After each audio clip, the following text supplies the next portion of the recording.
Dear student, Economics Chapter 3 Poverty as a Challenge.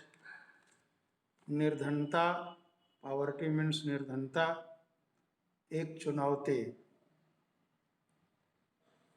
This chapter deals with one of the most difficult challenges faced by independent India, poverty. After discussing this multi-problem through examples, the chapter discusses the way poverty is seen in social science, poverty trends in India, and the world are illustrated through the concept of the poverty line, case of poverty as well as anti-poverty measure taken by the government are also discussed. The chapter also the chapter ends with broadening the official concept of poverty into human poverty. इस chapter में हम लोग निर्धनता means poverty के विषय में चर्चा करेंगे. ये पावर्टी स्वतंत्र भारत के सम्मुख सर्वाधिक कठिन चुनौतियों में से एक है. उदाहरणों के द्वारा इस बहुआयामी समस्या की चर्चा करने के पश्चात इस अध्याय में सामाजिक विज्ञानों में निर्धनता के प्रति दृष्टिकोण की भी चर्चा की जाएगी. भारत तथा विश्व में निर्धनता की प्रवृत्तियों को निर्धनता रेखा, जिसको पावर्टी लाइन कहते हैं, की अवधारणा के माध्यम से भी यहाँ पर समझा जाएगा.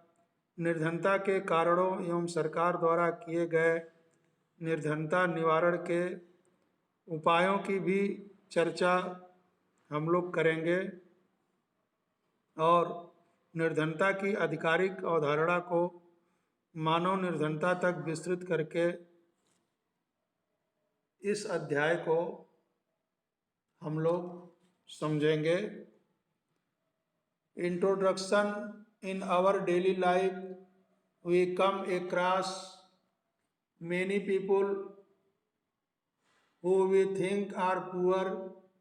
They could be landless laborers in villages or people living in overcrowded jhuggies in cities.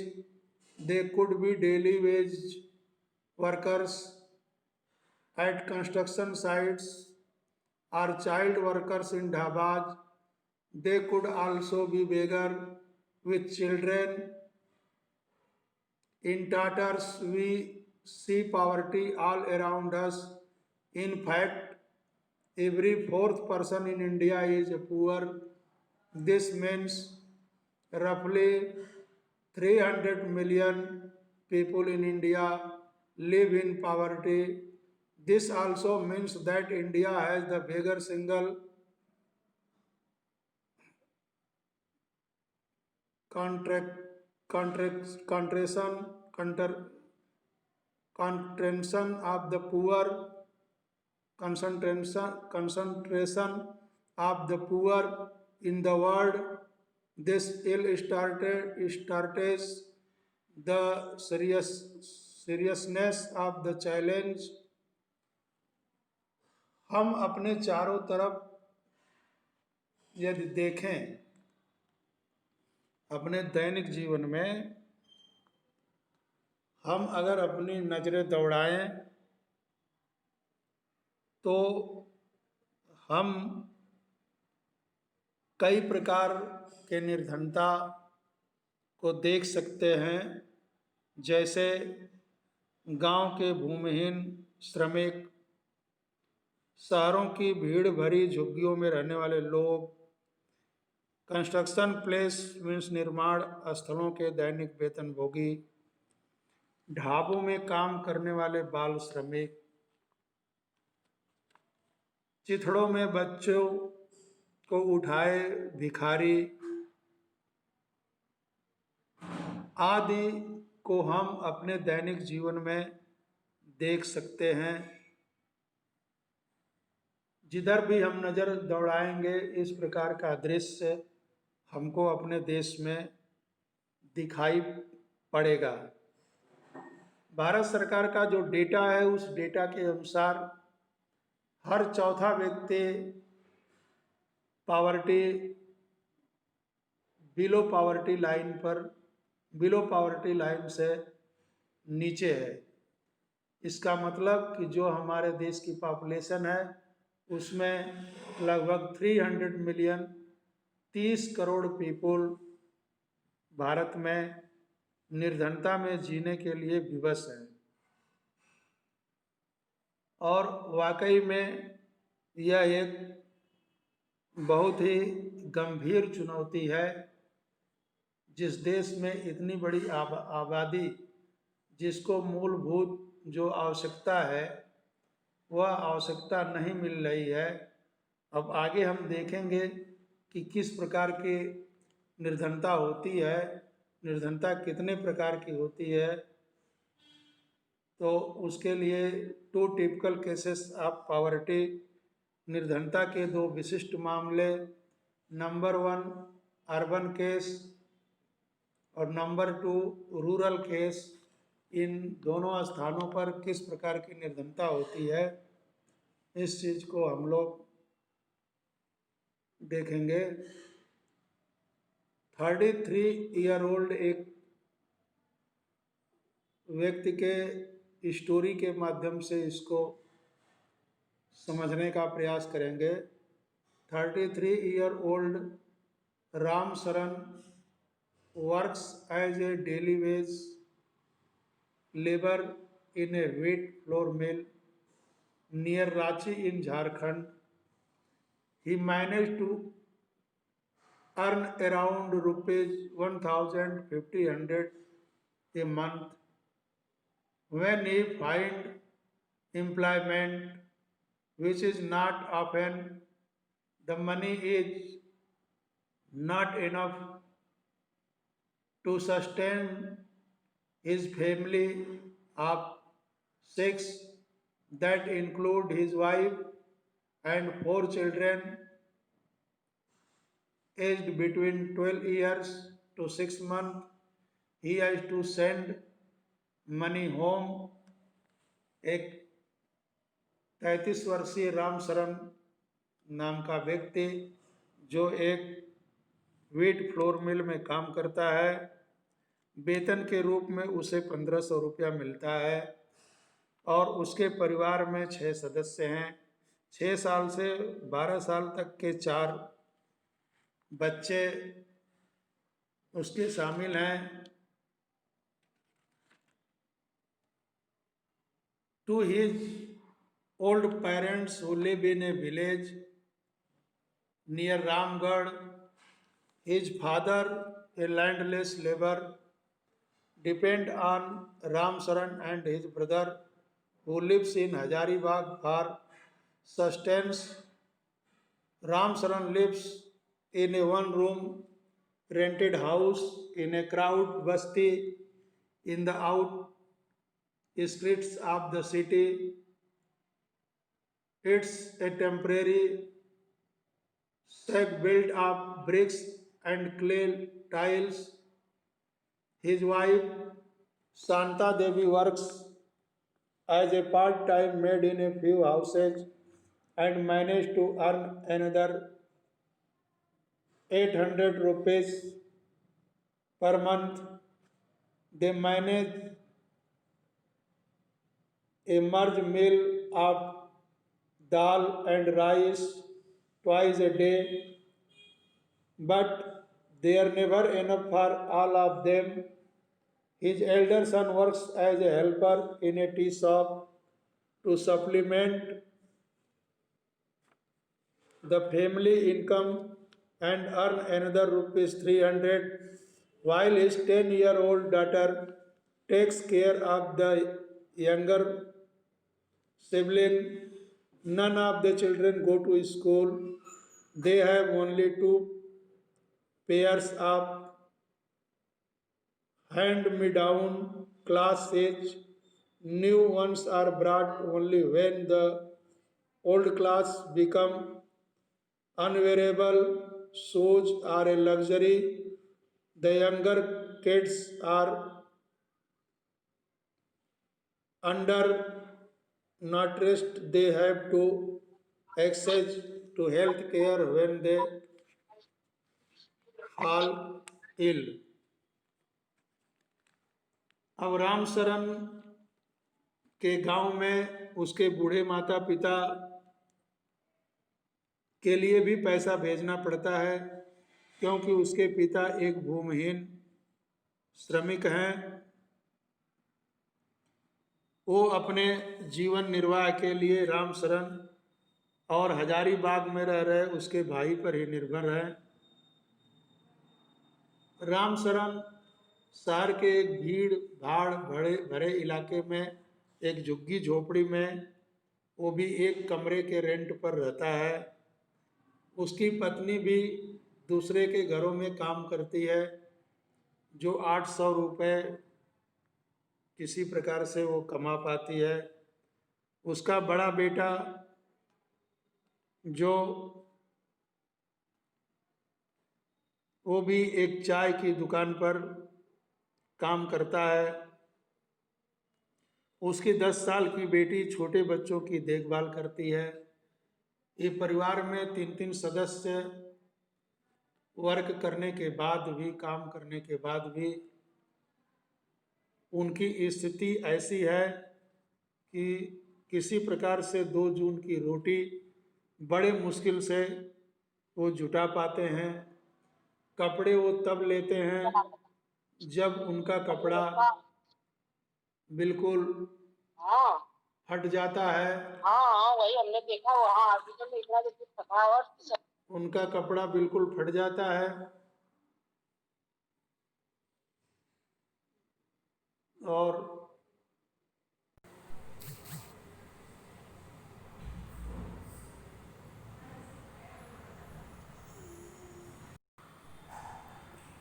जूते उन लोगों के लिए किसी लग्जरी आइटम से कम नहीं है। छोटे बच्चे जो हैं या पूरा परिवार ही अल्प पोषित है। जब वे बीमार होते हैं तो किसी प्रकार की चिकित्सा की सुविधा उनके पास उपलब्ध नहीं है, मतलब अच्छे डॉक्टर्स के पास वो नहीं जा पाते हैं। इस प्रकार के अर्बन एरिया में रहने वाले राम शरण नाम के एक डेली वेजेस पर दाल व्हीट मिल में काम करने वाले राम शरण की कहानी के रूप में जो है बिलो पॉवर्टी लाइन को बताने की कोशिश की गई। अब रूरल केस में Lakha Singh belong to a small village near Meerut in Uttar Pradesh.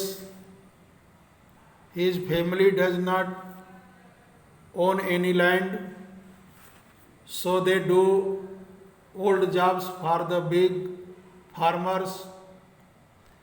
Work is erratic and so is income. At times they get paid ₹50 for a hard day's work, but often it is in kind, like a few kilograms of wheat or dal or even vegetables. For toiling in the farm through the day, the family of 8 cannot always manage 2 square meals a day. Lakha lives in a कच्चा हट on the outskirts of the village. लखा की कहानी के रूप में समझाया गया है कि लखा एक गांव में रहता है। उसके परिवार के पास किसी प्रकार की भूमि नहीं है, इसलिए वह एक बड़े किसान के लिए छोटे मोटे काम करता है। काम अनियमित होता है और वह भी वैसा काम है कि पूरे दिन मेहनत करने के बाद भी उसको मात्र 50 रुपये मिलता है। खेतों में पूरे दिन मेहनत करने के बाद कुछ वस्तु के रूप में भी, जैसे गेहूँ या दाल के रूप में कुछ चीज़ें उसे मिल जाती हैं। हम सभी लोग जानते हैं कि गांव में काम कराने के बदले कभी कभी पैसों के साथ कुछ अनाज भी लोग दे देते हैं। 8 सदस्यों का उसका परिवार हमेशा 2 वक्त का भोजन नहीं जुटा पाता है। लखा सिंह गांव के बाहर एक कच्ची झोपड़ी में रहता है। परिवार की महिलाएं, the women of the family, spend the day chopping fodder and collecting few wood in the fields. His father, a TB patient, passed away 2 years ago due to lack of medication. His mother now suffers from the same disease and life is slowly ebbing away. Although the village has a primary school, Lakha never went there. He had to start earning when he was 10 years old. New class happen once in a few years. Even soap and oil are a luxury for the family. परिवार में जो महिलाएं हैं वो पूरे दिन खेतों में चारा काटने और खेतों से जलाने की लकड़ियां बिनने में ही गुजार देती हैं। लखा के जो पिता थे, जो एक टीबी के मरीज़ थे, चिकित्सा के अभाव में 2 वर्ष पूर्व उनकी मृत्यु हो गई। उसकी माँ भी इसी बीमारी से ग्रसित है। उसका माँ का भी जीवन धीरे धीरे क्षीण हो रहा है। यद्यपि लखा के गांव में स्कूल है, लेकिन लखा स्कूल कभी नहीं गया। वो 10 साल की उम्र में ही कमाना शुरू कर दिया। नए कपड़े खरीदना तो वर्षों की बात हो जाती है और साबुन और तेल लखा के जीवन में एक लग्जरी आइटम से कम नहीं है। इस कहानी के माध्यम से आप समझ सकते हैं कि चाहे शहर के अंदर रहने वाला निर्धन व्यक्ति है या गांव के अंदर रहने वाला निर्धन व्यक्ति है, जिसके पास आय का कोई स्रोत, नियमित स्रोत नहीं है, उसकी ज़िंदगी कितनी कठिन है, कितनी मुश्किल है, किस प्रकार से वो जीवन से अपने संघर्ष करता है। इसीलिए चाणक्य एक महान कूटनीतिज्ञ हुए हैं, सब लोग नाम जानते होंगे। चाणक्य ने कहा है कि निर्धनता एक प्रकार का अभिशाप है। निर्धनता को चाणक्य पाप मानता है और कहता है कि यदि आप निर्धन हो गए हैं, यदि आप गरीब हैं, तो अपना क्षेत्र आप छोड़ दीजिए। वहाँ तो उस समय वो कहता है कि अपना देश छोड़ दीजिए, क्योंकि उस समय जो है देश की सीमाएं राजाओं से ही देश की सीमाएं तय होती थी, राज्य क्षेत्र तय होता था, उसी को अपना जो है देश लोग मानते थे। इसलिए वो कहता है कि देश छोड़ देना चाहिए। मीन्स जब गरीबी आ जाए, निर्धनता आ जाए, तो हम जहाँ पर रहते हैं, कहने का उसका भाव यह है कि जो हमारे परिचित लोग हैं, जिनके बीच में हम रहते हैं, उस स्थान को छोड़कर हमें किसी दूसरे स्थान पर चल जाना चाहिए और वहाँ पर हमें संघर्ष करना चाहिए। वहाँ पर हम कोई भी काम कर सकते हैं। उस काम को करने में हमें किसी भी प्रकार का शर्म महसूस नहीं होगा। These who typical case illustrate many dimensions of poverty. They show that poverty means hunger and lack of shelter. It also is a situation in which parents are not able to send their children to school, or a situation where sick people cannot afford treatment. Poverty also means lack of clean water and sanitation facilities. It also means lack of a regular job at a minimum decent level. Above all, it means living with a sense of helplessness. Poor people are in a situation in which they are ill-treated at almost every place, in farms, factories, government offices, hospital, railway station. It's obviously nobody would like to live in poverty. इस प्रकार से इन दोनों उदाहरणों के द्वारा निर्धनता के अनेक आयामों को हम देखते हैं। यह दर्शाता है कि निर्धनता का अर्थ भूखमरी और आश्रय का न होना है। यह एक ऐसी स्थिति है जब माता पिता अपने बच्चों को विद्यालय भी नहीं भेज पाते।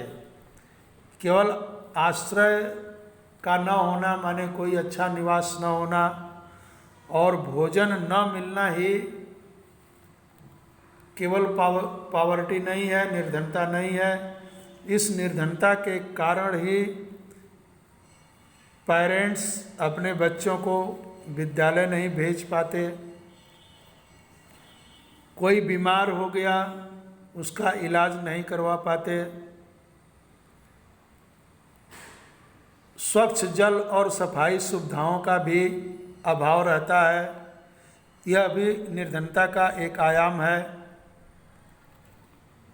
इस नियमित रोजगार की कमी तथा न्यूनतम जीवन स्तर का अभाव भी निर्धनता के आयाम में आता है। अंततः इसका अर्थ है असहायता की भावना के साथ जीना, असुरक्षा, सदैव जीवन में असुरक्षित महसूस करना। यह निर्धनता की एक सबसे बड़ी विशेषता है। निर्धन लोग ऐसी स्थिति में रहते हैं जिसमें उनके साथ खेतों, कारखानों, सरकारी कार्यालयों, अस्पतालों, रेलवे स्टेशनों और लगभग सभी स्थानों पर दुर्व्यवहार होता है। माने समाज के विविध क्षेत्र जो हैं, जो विविध स्थान हैं, कहीं पर भी निर्धन लोगों को लोग सम्मान की दृष्टि से नहीं देखते हैं। कुल मिलाकर कहने का भाव यह है कि जो निर्धन व्यक्ति है या निर्धन परिवार है या जो गरीबी में जी रहा है, उसके गरीबी का लोग माखौल ही उड़ाते हैं। उसे किसी भी प्रकार का सम्मान या प्रतिष्ठा या इज्जत कोई नहीं देता है। कभी भी ये नहीं सोचता है कोई कि यह निर्धन व्यक्ति भी हमारे समाज का हिस्सा है, यह भी मनुष्य है। मानव के नाते इस परमपिता परमेश्वर ने सबको बनाया है, इसलिए मानव के नाते इसकी स्थिति कैसी भी हो, एक मनुष्य के नाते हमको भेद नहीं करना चाहिए। लेकिन निर्धन लोगों के साथ समाज में भेदभाव होता है। यह एक बड़ा ही जो है दुर्भाग्यपूर्ण स्थिति है कि हम कभी निर्धनों को सम्मान की दृष्टि से नहीं देखते हैं। One of the biggest challenge of independent India has been to bring millions of its people out of abject poverty. Mahatma Gandhi always insisted that India would be truly independent only when the poorest of its people become free of human suffering. Mahatma Gandhi कहा करते थे कि भारत की actually आज़ादी तब होगी जब इस देश में गरीबी की चुनौतियों से हम पार पाएंगे। अपने करोड़ों लोगों की दयनीय निर्धनता से बाहर निकलना स्वतंत्र भारत की सबसे बड़ी चुनौती है और इस चुनौती को सरकार ने किस तरह से लिया है उसकी चर्चा हम लोग आगे करेंगे। यहाँ पर नेक्स्ट कंटेंट में poverty as seen by social साइंटिस्टों की दृष्टि में, समाज विज्ञानियों के दृष्टि में निर्धनता, सोशल साइंटिस्ट पॉवर्टी को किस दृष्टि से देखते हैं। Since poverty has many facts, social scientists look at it through a variety of indicators. Usually the indicators used relate to the levels of income and consumption. But now poverty is looked through other social indicators like literacy level, lack of general resistance due to